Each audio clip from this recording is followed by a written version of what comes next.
unités blindées.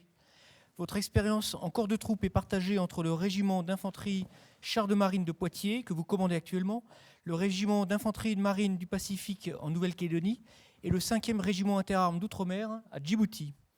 Vous avez participé à diverses opérations extérieures en Bosnie, Afghanistan et très récemment au Liban. Vous avez également servi comme officier de liaison auprès du corps des Marines américains à Quantico de 2016 à 2018. Vous êtes actuellement déployé à Paris à la tête de votre régiment, le RICM, pour la mission Sentinelle. Monsieur Pascal Ray, donc vous êtes agroéconomiste, titulaire d'un doctorat en géographie du développement. Alors vous cumulez près de 18 années d'expérience en Afrique, en Asie et en Amérique du Sud, où vous avez participé à des programmes de recherche sur le développement. En tant que chercheur associé à l'IFSRA, donc l'Institut de recherche sociale en Afrique, vous travaillez en particulier sur les questions relatives aux droits fonciers, aux organisations sociétales, aux cultures locales, et donc vos travaux sont régulièrement publiés. Vous êtes également le PDG de l'INSUCO, donc bureau d'études indépendant spécialisé en sciences et ingénierie sociale, qui évolue dans près de 30 pays, notamment donc Amérique latine, Afrique et Asie. Pascal Ray, en quoi l'organisation sociétale en Afrique de l'Ouest impacte-t-elle le rapport à l'autre ? Quels sont les chocs culturels auxquels il vous a été donné d'assister ou de vivre ? Comment s'y préparer ? Les préjugés ont la vie dure, ne sont-ils qu'un mythe ou y a-t-il une part de réalité ? Merci de me donner la parole. Je crois qu'il y avait une... Voilà.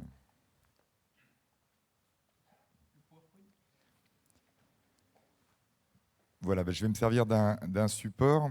Alors, je vous remercie et je tiens à remercier plus généralement l'EMSOM de me permettre d'intervenir aujourd'hui. Je suis d'autant plus ravi que j'étais le premier intervenant du premier événement organisé par l'EMSOM il y a 2 ans. Alors, ravi, mais aussi victime du succès de cet événement, puisque j'avais 1h30 à l'époque pour faire une présentation, qui se sont réduites donc à une quinzaine de minutes, voire 18 minutes. On est toujours en négociation. Donc, mon objet, finalement, par rapport à la session précédente, et ça se suit très bien, c'est de revenir à une échelle beaucoup plus locale par rapport au phénomène de l'interculturalité. Je me permets juste de lancer un petit chronomètre, sinon je vais très largement dépasser mon temps, et de se poser la question de comment aborder ce paradigme de l'interculturalité dans le cadre de la formation des forces armées françaises en particulier, et plus généralement dans le cadre des coopérations bilatérales interarmées. Pour ce faire et pour s'assurer qu'on parle tous de la même chose, je vais partir d'éléments très très concrets avec des exemples de confrontation de culture entre la culture française, peut-être plus largement occidentale, et je vais faire beaucoup de raccourcis en termes au niveau de la terminologie et même au niveau de la définition de culture, parce qu'on ne peut pas parler d'une seule culture d'Afrique subsaharienne, mais évidemment une pluralité de cultures. Mais l'objectif ne sera pas d'essayer de définir ces cultures, mais bien de servir mon propos, à savoir quelle est l'approche qui peut permettre d'appréhender finalement cette question de l'interculturalité dans le cadre de la formation des forces armées. Et plus généralement, dans un troisième temps, quels sont les champs d'application pour l'intégration de cette question de l'interculturalité. En gros, dans quelle mesure la compréhension des organisations sociales locales peut aider à une meilleure efficacité de la mission militaire. Donc, un exemple qui va être très parlant pour tous, c'est un exemple autour de la question de la hiérarchie. On parle de la culture militaire en général, qui est souvent entendue comme une sous-culture organisationnelle, et ce n'est pas de ça que je veux parler aujourd'hui, mais bien de culture nationale, et d'essayer de voir comment ces cultures peuvent au quotidien, et notamment dans la coopération bilatérale, s'exprimer. On parle de l'armée avec un ensemble de codes, des hiérarchies qui sont visibles au premier regard, mais d'autres formes de hiérarchie, d'autres formes d'organisation peuvent également s'exprimer dans de nombreux corps militaires d'Afrique subsaharienne, et en particulier j'aimerais évoquer la dichotomie fondateur-étranger, c'est-à-dire une espèce de hiérarchie sociale qui s'exprime à travers l'appartenance familière, l'appartenance lignagère. C'est-à-dire qu'au-delà d'un grade apparent, d'autres formes de hiérarchie sociale peuvent s'exprimer et être liées directement à un nom de famille. Cette dichotomie fondateur-étranger est liée réellement à la question du primo-arrivant, celui qui va fonder un village et qui a contracté un ensemble d'accords avec une entité surnaturelle qui peut être diverse et variée, mais à travers cet acte fondateur d'un village, va créer finalement son autorité et son pouvoir qui va transmettre à toute sa descendance. L'objectif d'un village étant de grossir, il va accueillir d'autres lignages et faire en sorte de les fixer dans le village pour assurer l'expansion du village. Et on parlera alors d'étrangers qui sont sous la tutelle de ce lignage fondateur. Cette transmission aux descendants fait que tout le monde dans le village est au courant de cette histoire en fait, des ordres d'arrivée dans un village et code toute la vie et toute l'organisation sociale d'un village. Elle est liée directement à l'appartenance à une famille.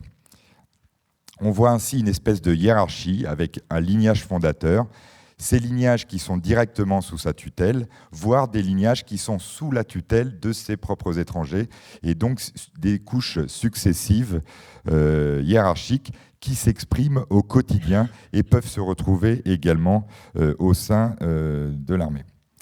De la même façon, j'ai donné un exemple sur ces dichotomies fondateurs étrangers. Des mêmes hiérarchies peuvent exister dans des systèmes tribaux. Là, j'ai pris un exemple sur Djibouti. Mais encore une fois, c'est lié à des questions territoriales de pouvoir et de hiérarchie sur des territoires et est rallié encore une fois à des noms de famille. Enfin, une autre forme de hiérarchie concerne les hiérarchies générationnelles. On parle des pères et des fils. Pourquoi je vous parle de tout ça ? Parce que ça peut avoir des impacts directs sur le quotidien d'une coopération bilatérale et surtout créer des ruptures de confiance quand il y a une incompréhension autour de ce phénomène. Je donnerai un exemple très rapide. Un colonel ivoirien, un officier ivoirien qui a son homologue français dit pour la 3e fois en 2 ans « je vais à l'enterrement de mon père, je ne serai pas là la semaine prochaine », il y a forcément une réaction un petit peu, un petit peu étonnée de son homologue français qui se dit « mais il se moque de moi, c'est la 3e fois qu'il a son père qui décède ». Non, c'est juste qu'on ne parle pas de la même chose. Comme je viens de vous le dire, l'homologue ivoirien parle de la génération de ses pères et va aller à l'enterrement d'un père, sachant que parfois même l'oncle peut être tenir une place plus importante dans sa vie que son père direct. Donc là, on est sur un exemple concret qui peut provoquer une rupture de confiance qui va être évidemment néfaste à la poursuite de la mission, alors qu'un minimum d'éléments de compréhension au départ aurait pu éviter cet écueil. Même chose pour la notion de chefferie. Là, les administrateurs aussi coloniaux y ont été confrontés. Un chef de village n'est pas forcément celui qui peut décider. Il est souvent placé par un comité des sages, un conseil des sages qui est derrière et qui va décider. Et encore une fois, cette notion est très importante, car si on demande à son homologue de l'armée avec laquelle on doit coopérer de prendre une décision dans le moment, parce qu'on est convaincu que cette personne détient le pouvoir décisionnaire, encore une fois, on va se retrouver confronté à un écueil, puisque la personne finira peut-être sous la pression par donner une décision, alors qu'il aurait dû consulter un ensemble d'acteurs qui peut-être sont plus actifs dans l'ombre et qui peut-être aussi également sont moins gradés que lui-même. Donc là, ce sont des exemples très concrets pour introduire la suite, c'est-à-dire quelles sont finalement à ce stade les pistes qui pourraient s'ouvrir à nous. C'est de penser à une formation par l'exhaustivité.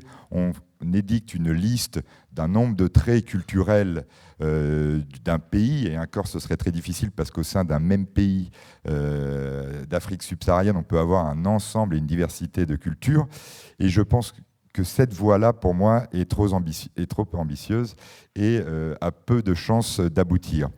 À l'inverse, revenir sur quelques phénomènes du quotidien très précis, comme je viens de le faire, expliquer éventuellement ce qui est derrière et confronter finalement l'apprenant à une forme d'ouverture vers d'autres cultures me semble plus opérationnel.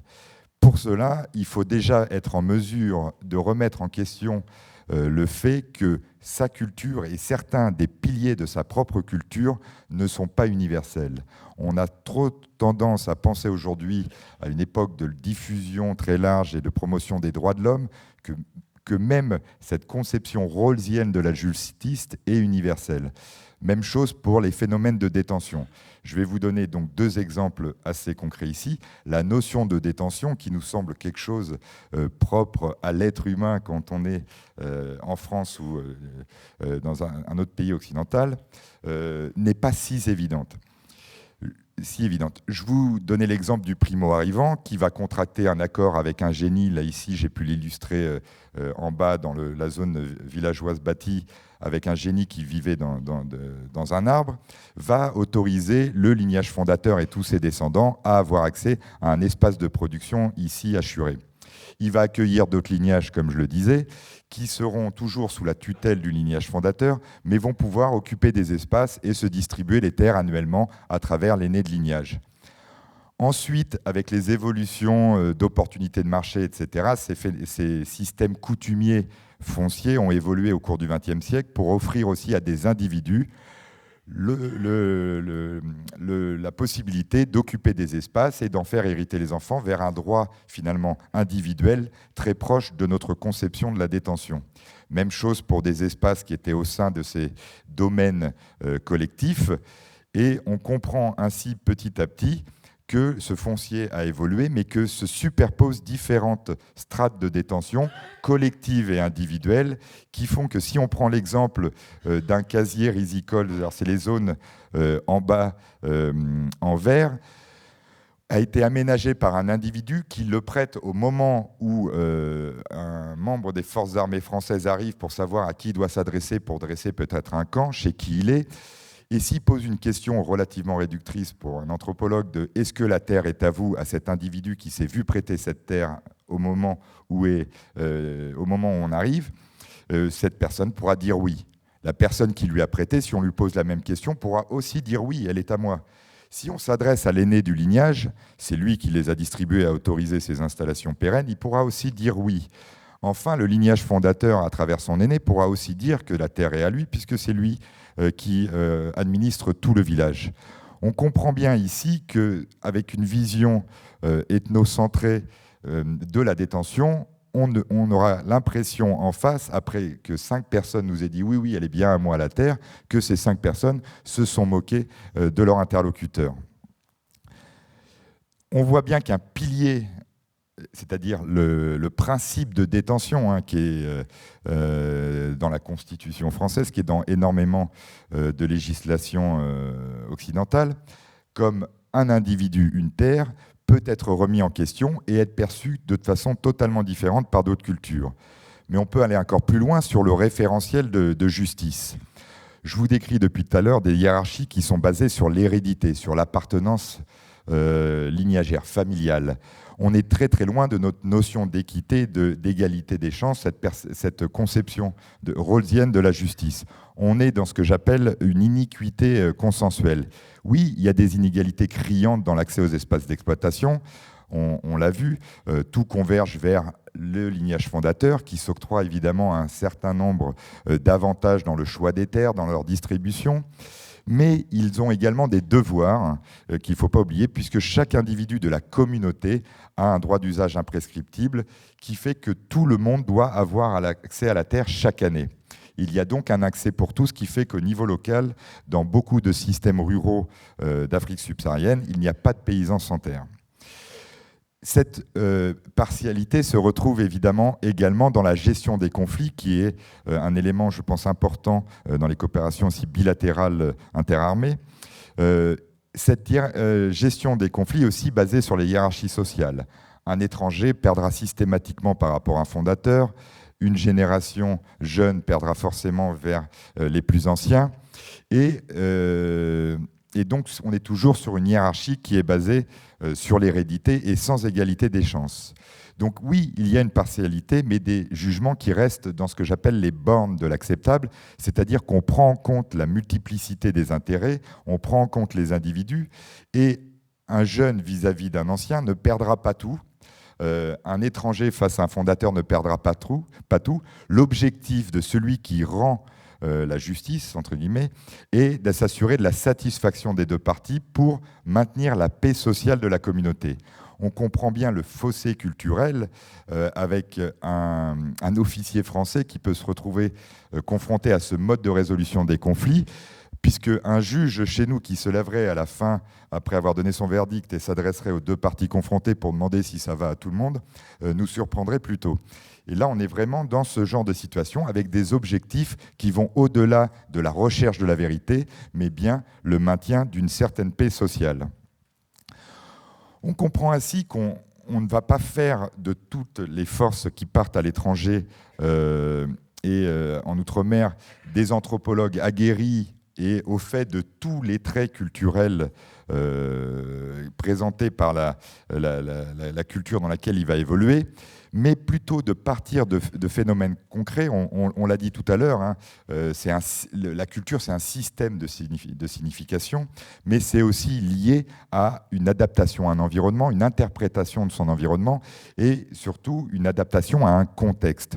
On est dans des contextes où il n'y a pas de retraite, où il n'y a pas d'appui de l'État le plus souvent, où il n'y a pas de chômage, où il n'y a pas de sécurité sociale, et donc dans des systèmes où la gestion du risque a dû susciter une certaine adaptation et une forme communautariste de gestion des ressources naturelles, de gestion du foncier et de gestion de la survie de la communauté en général. Alors, je regarde juste où j'en suis. Donc, expliquer à partir d'exemples concrets et expliquer derrière les logiques qui existent permet surtout de créer une forme d'ouverture à l'autre culture, d'avoir conscience que des choses qu'on croit comme immuables, universelles à l'ensemble de l'humanité, ne le sont pas pour notamment des piliers aussi fondamentaux que la notion de détention, que la conception de la justice, que le référentiel de justice, et peut permettre finalement de créer une ouverture qui va interdire finalement la condamnation de phénomènes du quotidien qui laisseraient croire à un militaire français qu'on se moque de lui et du coup créer une rupture de la confiance qui est pourtant un élément essentiel dans la mise en œuvre de la mission militaire. Donc tout cela doit aboutir finalement à expliquer la légitimité de ces référentiels culturels plus que d'essayer finalement de les lister. Donc ouvrir l'esprit à la différence culturelle en remettant en question finalement ces piliers de la culture de l'apprenant me semble être une piste intéressante. Cela nous amène à se poser la question des champs d'application pour l'intégration de la question de l'interculturalité dans la formation des forces françaises amenées à travailler à l'étranger, à intervenir à l'étranger, mais également plus généralement dans l'action militaire. Donc, je le disais, revenir sur les grandes logiques d'une organisation sociale, expliquer que tout a une explication derrière, qu'il n'y a pas de... on l'entend trop souvent, hein, j'ai vécu 3 ans aussi à Djibouti, et on entend très souvent, mais ils sont idiots de faire ça comme ça, ils le feraient autrement, ce serait tellement plus simple pour eux. Non, dites-vous bien que tout a déjà été essayé. La culture qu'on peut observer aujourd'hui est le fruit d'une évolution empirique lente et est une réponse adaptée à un contexte qu'on n'est pas toujours en mesure de percevoir de prime abord. Également, et ça c'est un aspect qu'on retrouve dans le privé, notamment dans les secteurs extractifs où on envoie des expatriés sur des bases vie dans des zones très reculées, c'est la liste des doux et not doux. J'ai toujours été surpris, puisqu'on pourrait se dire que dans l'armée, finalement, il y a une certaine forme de rigueur et la capacité de donner des ordres, qu'il n'y ait pas ces listes de ce qui est autorisé et non autorisé, comme on peut le retrouver dans le secteur privé, c'est-à-dire qu'il pourrait être lié à la fois de se dire on ne va pas pénétrer sur un territoire villageois sans s'enquérir des autorités qui sont légitimes sur ce territoire. Dans le discours aussi, qui n'est pas un discours quand même à la limite formaté, mais en tout cas des propos qui ne peuvent pas être tenus dans le milieu public, que ce soit dans le cadre de la mission ou même en dehors de ces heures de travail sur les affectations longues. Et j'irai beaucoup plus loin, même l'inscription des familles pour ceux qui vont en affectation longue et un engagement qui peut passer par la signature d'une liste de doux et notes doux, comme ça se fait dans le secteur privé de façon très très rigoureuse. Plus généralement aussi, se pose la question, et mon petit rapide exposé sur les conceptions de la justice peut l'illustrer, d'avoir une approche plus pragmatique dans la mission militaire au sens très large. C'est-à-dire que dans la mission d'aide aux populations notamment, de voir ces grandes files indiennes dans le cadre de la distribution de ressources ou de vivres, certes correspond à un certain modèle d'égalité des chances et notre modèle rawlsien de conception de la justice, mais finalement, on en a parlé tout à l'heure, des autorités locales qui sont contournées devront de toute façon contrecarrer les plans qui sont mis en œuvre pour marquer leur autorité et la remettre en avant. Donc passer par ces autorités locales veut dire clairement une distribution inégale derrière, mais aussi une distribution pour tous. Se pose alors une question autour de la construction de la mission, de savoir est-ce qu'on est là pour véhiculer des valeurs ou on est là pour aboutir à un objectif, et dans ce cas d'avoir éventuellement une vision plus pragmatique de la construction de ces missions en intégrant cette question de l'interculturalité à travers la compréhension des cultures et de l'organisation des organisations locales. Et j'en arrive à une notion peut-être plus large. On parle beaucoup de la responsabilité sociétale de l'entreprise. Ne pourrait-on pas évoquer aussi la responsabilité sociétale de l'armée, qui pourrait être un paradigme très vaste, aussi vaste que celui de la RSE. Et je conclurai là-dessus. Je crois même que j'ai été en dessous de mon temps. Donc, comme je le disais, il y a plusieurs aspects à prendre en compte, et ainsi, au même titre que la responsabilité sociétale de l'entreprise dans le secteur privé, nous pourrions peut-être discuter donc du paradigme de la responsabilité sociétale de l'armée, et donc former les troupes qui partent à l'étranger à l'interculturalité et ses implications, et c'est bien là qu'est l'enjeu, je pense, ses implications, sa légitimité, quel type de construction existe, et créer finalement une forme d'ouverture, c'est-à-dire d'être capable de se rendre compte que lorsqu'on ne comprend pas, c'est qu'il y a des explications derrière. Poser des règles à respecter dans le cadre du quotidien dans les pays hôtes, et réfléchir plus largement aux stratégies d'intervention et aux moyens de parvenir aux objectifs d'une mission en intégrant finalement la connaissance de la culture locale, des cultures locales, sont à mon avis autant de pistes à explorer pour asseoir finalement la dimension interculturelle dans l'armée et augmenter l'opérationnalité et la performance des interventions militaires à l'étranger. Je vous remercie.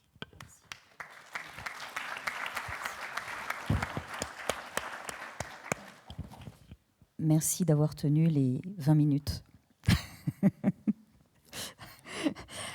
Alors, colonel Piot, donc, votre expérience opérationnelle tant en Afghanistan qu'au Liban est particulièrement illustrative des mosaïques, là aussi culturelles, confessionnelles, qui constituent nos zones d'engagement. Le cadre d'intervention otanien d'un côté et onusien de l'autre ajoute aussi une dimension encore plus complexe. Alors justement, comment gérer ces deux réalités ? Et selon vous, qu'est-ce qui vous a permis de vous adapter à ces environnements très différents et parfois chaotiques ? Monsieur le ministre, messieurs les officiers généraux, mesdames et messieurs, chers camarades, merci à l'EMSOM de me faire l'honneur d'intervenir devant l'expertise et l'expérience qui se retrouvent dans cette salle. Et c'est avec toute l'humilité de quelqu'un qui était à la base fils d'une famille sédentaire, qui est devenu un nomade et donc un étranger partout, que je vais vous partager cette petite expérience. En commençant par vous dire que quand je suis arrivé à Kaboul en février 2010, Je faisais partie de l'opération Epidote comme conseiller des professeurs afghans d'un cours qui s'appelle le Strategic Command and Staff Course, à peu près niveau EMS 3. Je prenais d'abord contact avec les 2 lieutenants-colonels afghans que j'allais mentorer. L'un était Pashtun, il parlait français, il avait fait son école d'état-major et son école de guerre en France. L'autre était tadjik, il parlait anglais et il avait fait des scolarités aux États-Unis. Donc c'était déjà un défi quotidien de travailler avec chacun de façon adaptée. Et puis après, il y a les stagiaires qui étaient là. Un jour, nous avons introduit la notion d'études tactico-historiques ou de staff ride, mais évidemment pas sur le terrain, et pour cause, mais en salle de classe, sous forme de vignettes historiques. Et donc nos stagiaires, qui étaient une trentaine, des colonels et des généraux des forces armées de sécurité afghanes, qui représentaient à peu près équitablement la mosaïque ethnico-religieuse du pays, ils ont presque tous choisi de présenter des batailles locales et relativement récentes. Et donc pour certaines d'entre elles, il était assez cocasse de voir qu'entre celui qui racontait cette bataille en l'ayant vécu d'un côté, il y avait aussi dans la salle un camarade qui avait vécu la bataille de l'autre côté. Et finalement, ils en plaisantaient. Ils en riaient même, et nous, les mentors français, on regardait ça avec étonnement. Voilà. Donc c'était un défi quotidien de s'adapter à chaque interlocuteur. Alors je ne vais pas développer la situation de l'Afghanistan et du Liban, des opérations passées ou en cours, hein, vous en connaissez les caractéristiques, leur complexité historique, leur situation culturelle, religieuse, ethnique inextricable. Et je ne vais pas non plus, à cette heure apéritive, délivrer de secrets ou de formules magiques. Je vais rester un peu terre à terre pour vous partager humblement un point de vue plutôt commun. Comme dans beaucoup d'autres domaines, l'adaptation à ces réalités qui sont, vous l'avez dit, complexes et variées, s'opère grâce à une forme d'alchimie entre ce qui est acquis et ce qui est inné. Donc chacun a plus ou moins un tempérament et des qualités intrinsèques qui sont faits pour créer ce type de lien culturel. Mais moins on l'a, et plus il faut le travailler. Et même si on l'a, eh bien, il faut le travailler en amont. D'autant plus que les Français, parfois, ont ce défaut de compter un petit peu trop sur leur talent naturel. Donc, ça repose sur la formation. Cette formation, elle doit faire l'objet d'une approche globale dans laquelle je dirais que notre vision tactique française et la notion de conquête des cœurs et des esprits sur laquelle je vais revenir ont toute leur place. Donc, je propose de décliner cette idée à 3 niveaux. Celui de la troupe, celui de l'état-major et celui du chef. Alors, je vous l'ai dit, je serai concret. Premier niveau, premier défi, préparer la troupe et en ce sens trouver l'équilibre entre la théorie et la pratique. Alors bien entendu, la dimension théorique, intellectuelle, académique, mais aussi pratique de la préparation est primordiale. L'étude de retour d'expérience, l'échange avec des mentors dont certains reviennent du théâtre en question, l'exploitation de cas concrets. Au-delà des lectures et des conférences que l'on peut recevoir, cette préparation, elle doit intégrer au maximum des mises en situation concrètes avec un impact individuel et collectif qui concerne tout le monde, du marsouin au colon, comme on dit. Cette dimension, elle avait été bien intégrée par le centre d'entraînement au combat à partir de 2008, quand ce centre a commencé à développer les mises en condition à la projection, au-delà des rotations de contrôle, ou en parallèle de celles-ci. J'insiste sur le rôle de la force adverse qui était capable d'armer le matin des combattants asymétriques et l'après-midi des populations, parfois les deux en même temps. Cette dimension aujourd'hui, elle est aussi bien intégrée au DAO de Caen-Juers. En plus, cette préparation, elle doit être diffusée.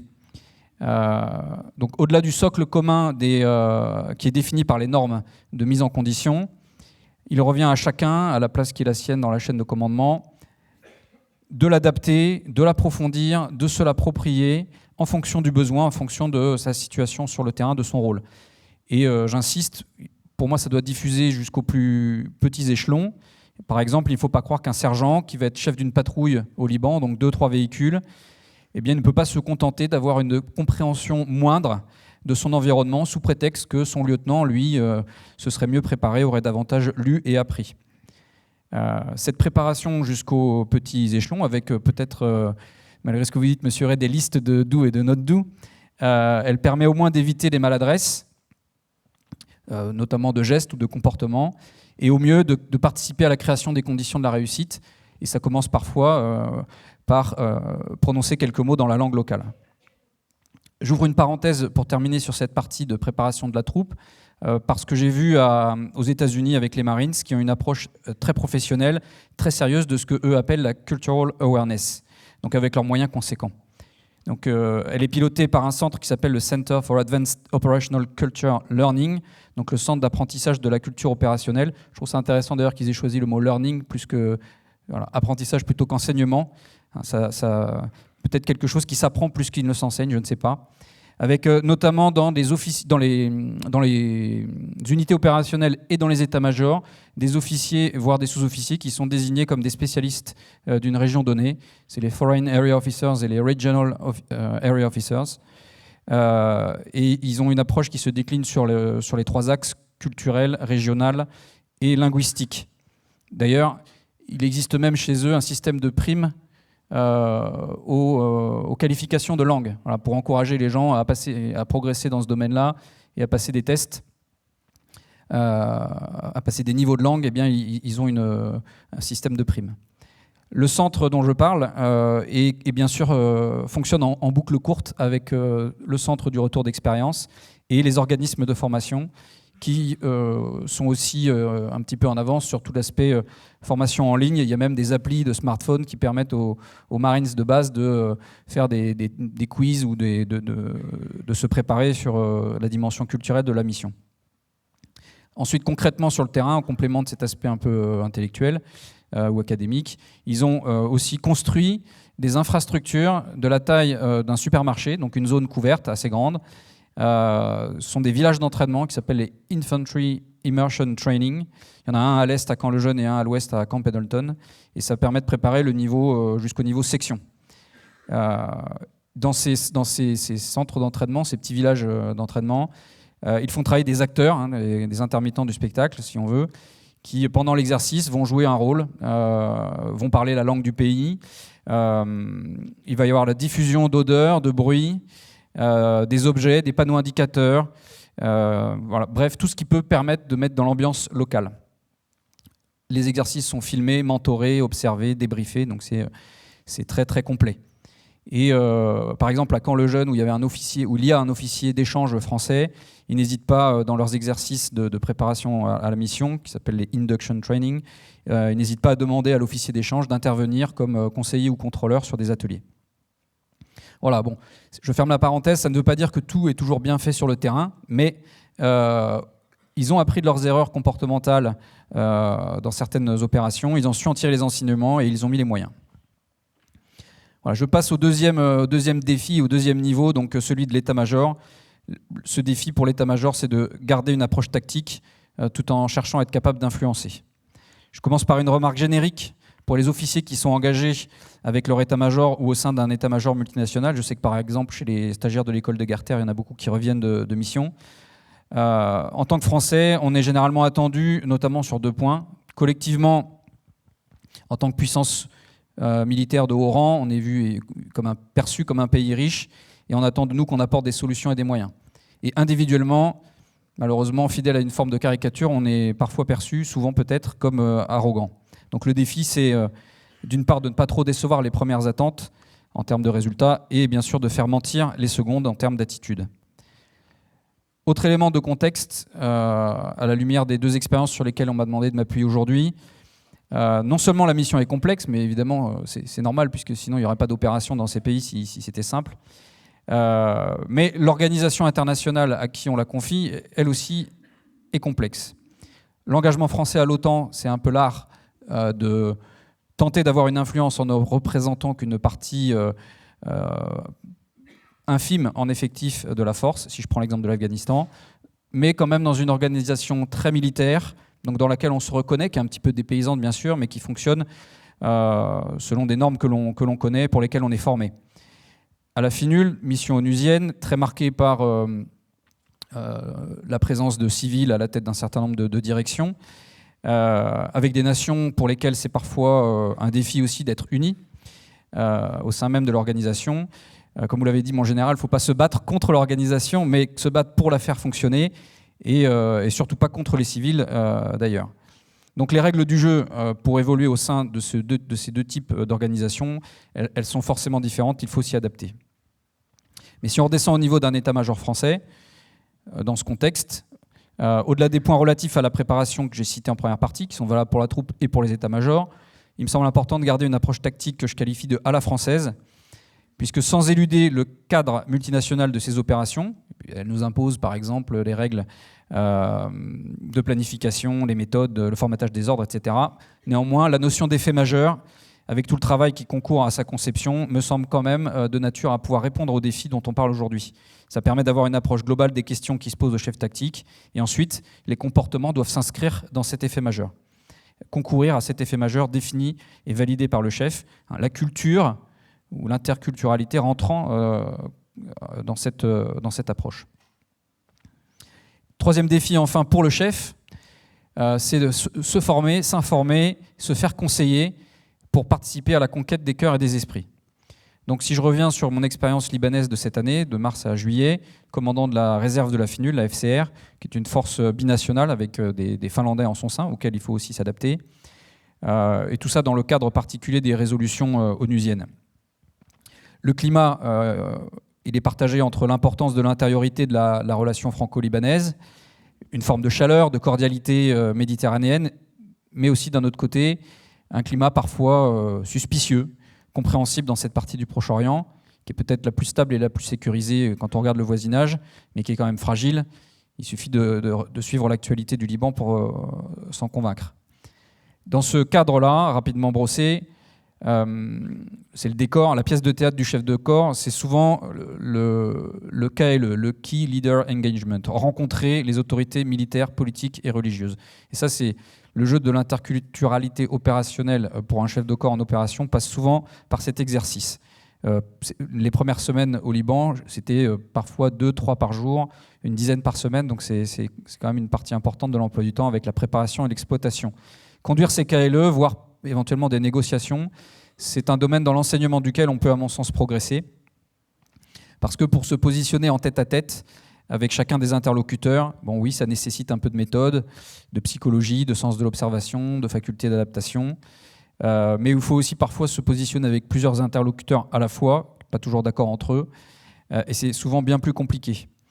Et donc là, en plus de l'expérience et du bon sens, eh bien, c'est une formation qui doit pouvoir permettre de se préparer.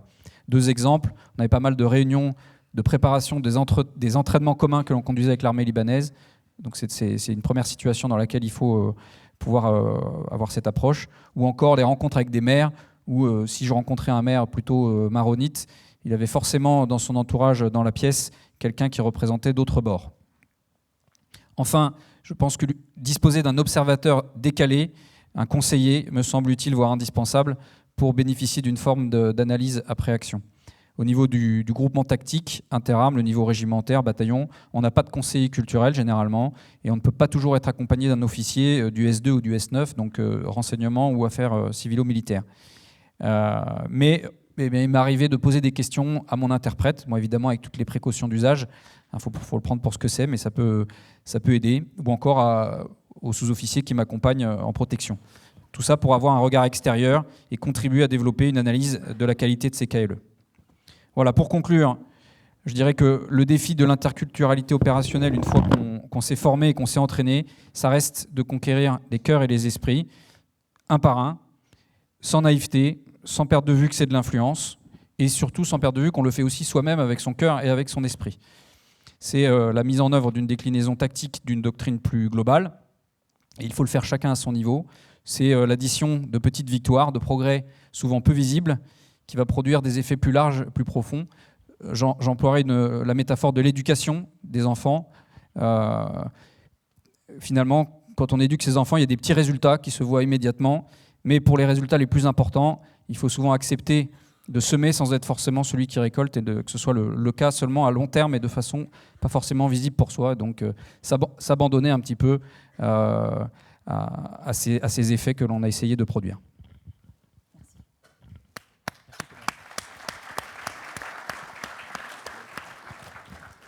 Bon, c'est le moment des questions. Pareil, des questions synthétiques. Si dans la salle, des personnes veulent intervenir, sinon on a des choses, nous, sur lesquelles on pourrait tout à fait rebondir. Pas encore de questions? Alors, moi, il y en a une, monsieur en bas.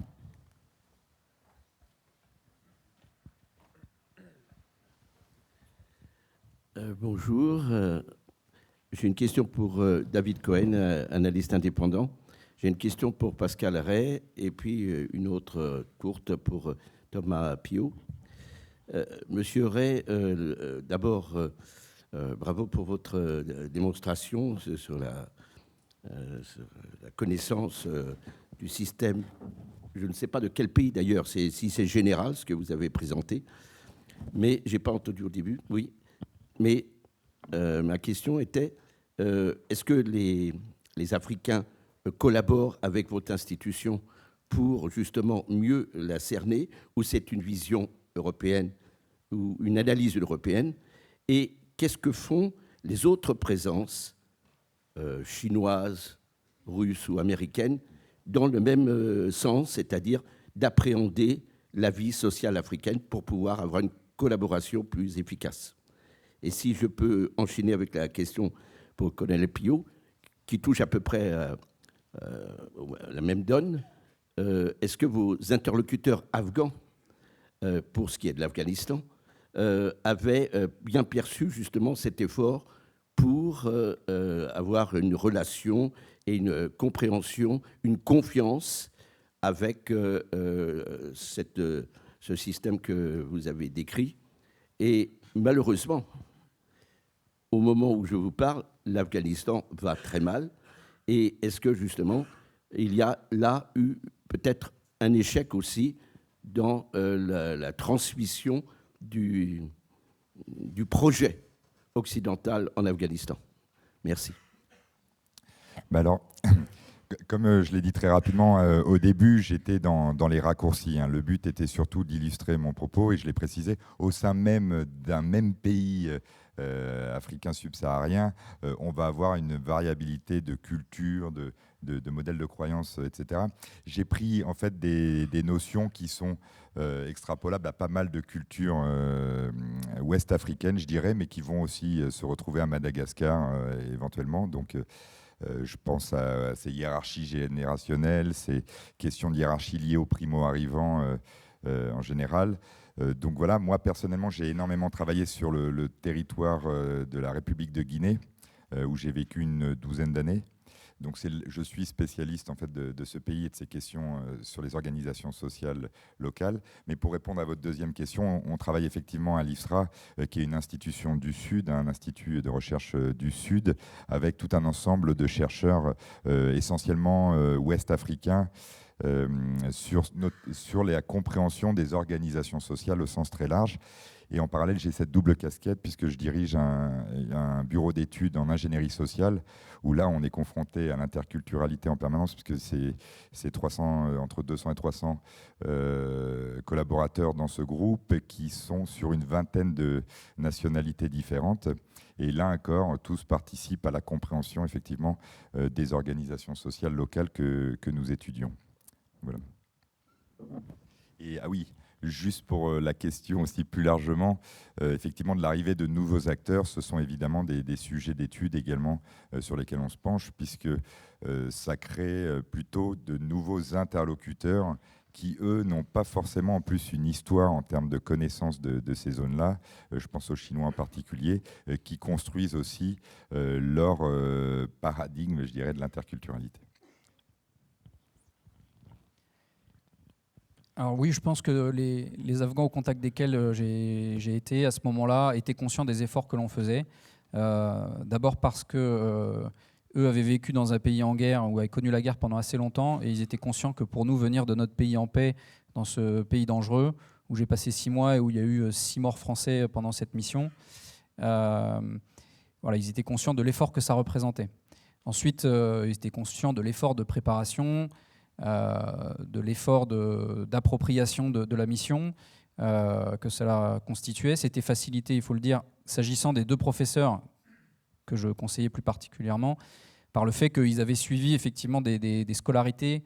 Ils étaient venus, pour l'un en France, pour l'autre aux États-Unis, donc ça permet aussi de créer des passerelles pour aller plus vite et être plus efficace. C'est plus difficile de dire, et là de mesurer la portée de ce qu'on a pu faire avec les stagiaires de ce niveau de formation, qui étaient déjà très expérimentés. et dont je ne sais pas ce qu'ils sont devenus d'ailleurs. Et je ne répondrai d'ailleurs probablement pas à votre question sur l'échec de la transmission du projet occidental. Je pense que, de mon point de vue, on n'était pas là pour transmettre un projet, mais pour les aider à faire la paix dans leur pays. En effet, c'était une œuvre compliquée, mais je pense qu'on leur a aussi transmis des façons de faire, un point de vue différent. Voilà, maintenant, ce que c'est devenu, comme j'ai dit tout à l'heure, il faut accepter d'avoir semé sans avoir récolté. Est-ce qu'il y a d'autres questions dans la salle? Une en bas, madame. Attendez, le micro arrive. Madame Collard, responsable de formation à l'INALCO, où les questions interculturelles sont assez présentes. Alors, grand merci pour tous ces partages et ces témoignages. J'ai entendu déjà des réponses à diverses questions. La question du rapport à l'autre qui est difficile quand il y a de l'humiliation, et peut-être une réponse qui est l'humilité, que j'ai entendu au travers de tout ce qui a été partagé. Vous avez aussi nommé l'importance d'apprendre avec le cœur et l'esprit. Ça fait partie des différents éléments. Un autre élément qui a été partagé, c'est la question du temps. Apprendre l'autre et apprendre de l'autre nécessite du temps. Et comment arriver à allier et la question de prendre du temps et la question de l'efficacité. On parle d'opérationnel. C'est quelque chose qui me semble de plus en plus difficile dans les situations que je vis, que je vois, les réponses auxquelles on me demande de répondre. Parfois, c'est donner le kit tout fait de tout doux et not tout doux, mais le kit, il n'est pas seulement là pour répondre dans l'instant, il faut aussi l'intégrer, ça demande du temps. Et le temps de la rencontre avec l'autre. Voilà. Est-ce que c'est une question qui vous parle, et est-ce que vous avez des idées de pratique? Merci pour votre question. C'est un peu ce que j'essayais d'exprimer finalement à travers ma présentation, c'est que d'essayer déjà d'identifier toutes les cultures de la planète prendrait déjà beaucoup de temps. Ensuite, d'arriver à lister tous les traits caractéristiques qui seraient forcément grossiers et stéréotypés de chacune de ces cultures est à mon avis trop ambitieux. Et donc, je pense pouvoir proposer une autre voie, c'est celle que je proposais, qui est plutôt d'essayer de susciter l'ouverture, d'essayer de montrer que des moments d'incompréhension ou de frustration peuvent parfois s'expliquer par la compréhension de la culture de l'autre, et c'est peut-être une voie plus pragmatique et qui prendrait moins de temps, c'est-à-dire d'arriver à mettre les apprenants dans une posture lorsqu'ils sont confrontés à ce genre de phénomène qui leur permet de la comprendre et de ne pas se figer, d'être frustrés finalement parce qu'ils interpréteraient comme un manque de respect ou voire même d'être tournés en dérision. Donc j'irai plus vers cette volonté d'essayer d'ouvrir les esprits plutôt que d'essayer de effectivement faire des listes de traits culturels d'une culture donnée, ce qui prendrait énormément de temps effectivement et puis serait toujours inabouti. Et la notion de temps en tactique et en stratégie, c'est central parce qu'il y a une obligation de résultat, mais aussi parce qu'à l'inverse, il faut accepter que on ne connaisse pas forcément le moment où on va obtenir ce qu'on souhaite. On ne le maîtrise pas forcément. Si je prends l'exemple du Liban, la FINUL présente depuis 1978, et moi j'étais là 4 mois, avec autour de moi des militaires d'autres nations qui, pour certains, passaient 6 mois, parfois 1 an, se situaient dans ce type de calendrier. C'est vrai que c'est pas simple. Mais je pense que dans les entretiens que l'on a, je reviens sur ma notion de rencontre avec des autorités, c'est dans chaque entretien que l'on a, essayer quand même d'y mettre quelque chose de très personnel. Même si on sait que peut-être cette personne, on ne la reverra pas dans le mandat, voilà, ils mettent un peu de soi et essayer de créer quelque chose qui pourra participer aux conditions de la réussite à un autre moment.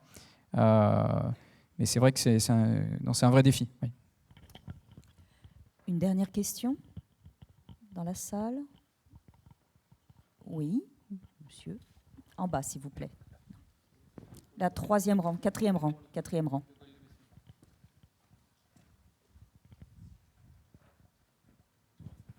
Oui, colonel de Mesmé, adjoint de la 9e brigade d'infanterie de marine. Madame, c'était simplement pour continuer la réponse du colonel Piot. Je pense qu'il y a aussi, par l'action préalable de l'EMSOM dans la formation des unités qui partent en opération, d'une part, et d'autre part, par la présence des coopérants militaires et des attachés de défense, une donnée de ce temps un peu plus long qui permet d'aider nos camarades qui sont en opération en leur donnant quelques clés de lecture au moment où ils arrivent sur des théâtres qu'ils ne connaissent pas forcément complètement. Voilà.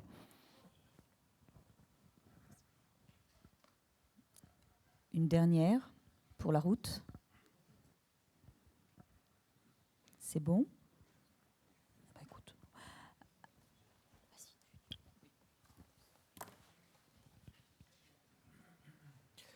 Très bien. Mon général, monsieur le ministre, nous allons maintenant faire la pause méridienne.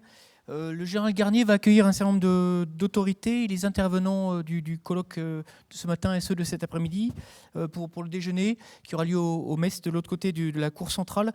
Pour l'ensemble des participants, pour ceux qui ne connaissent pas l'école militaire, il y a moyen de se restaurer ici à l'école militaire moyennant à peu près 10 € au MES. Il y a 2 entrées, une juste au côté de la cour, de l'autre côté de la cour, une autre de l'autre côté du bâtiment.